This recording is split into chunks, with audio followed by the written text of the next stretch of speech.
Hi, my name's Jan. He's Tim. That picture was taken the day he wore his suit. Together, we founded Hiring Smart a few years back. You'll learn more about why as you get further into the site.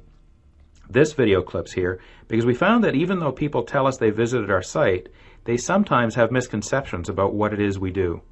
Here's the high-level overview in 2 minutes or less. First impressions are important. So, in case you've made some assumptions based on our name, let's make it clear first what we're not and then what we are. Number one, we're not recruiters. We don't have a vast repository of talent that we're going to flog to you. Second, we're not a posting board. We don't sell you ad space and then spam you with hundreds of questionably relevant resumes. And finally, we're not RPO or ATS, at least not in the strict sense, and certainly not in the conventional sense. We are about installing a process that helps you deliver better results than you're likely getting now. You've heard the old Einstein quote that you can't solve a problem at the same level of thinking that got us into it. We've deconstructed a process that really hasn't changed all that much over the last 50 years and recreated it. So we are about helping you attract, select, engage, and retain better employees than you are today. And finally, as we work together, we'll give you some time back in your week, save you money, and actually help you fix some of the problems that have been dogging us for a long time. So what got us started? You'd never know it based on my picture, but I actually cut my teeth in HR long before it was even called HR.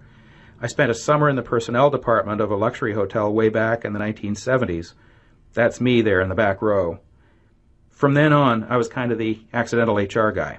Fast forward 30 years. Not long ago, I tripped across a survey that had been conducted by the Conference Board listing the following as HR's top 8 priorities. This survey was published a couple of years ago, but what struck me the most is that it's the same list I was reading in the personnel journals back in the 1970s. In fact, it might as well have been written on the Dead Sea Scrolls. You see, after 30 or more years of talking about this stuff, it bothered me that as a profession, we really didn't have a lot to show for ourselves in terms of actually fixing something. The nice thing is, we're not a lone voice in the wilderness. Dr. Jack Fitzenz was one of the earliest pioneers in the global HR community, pleading, pushing, and encouraging us to apply metrics to our work. Today, most organizations do some form of tracking and reporting, some more elaborate than others. Now Jack is pushing us to raise our game. He's referred to most of what we report in organizations as kindergarten metrics that really don't add a lot of value to the business. That kind of stuff's not easy to hear. But his underlying point is that measuring what we've been measuring really hasn't changed the results we're posting. The same problems are still keeping us up at night, and in many cases, they're bigger today than they've ever been.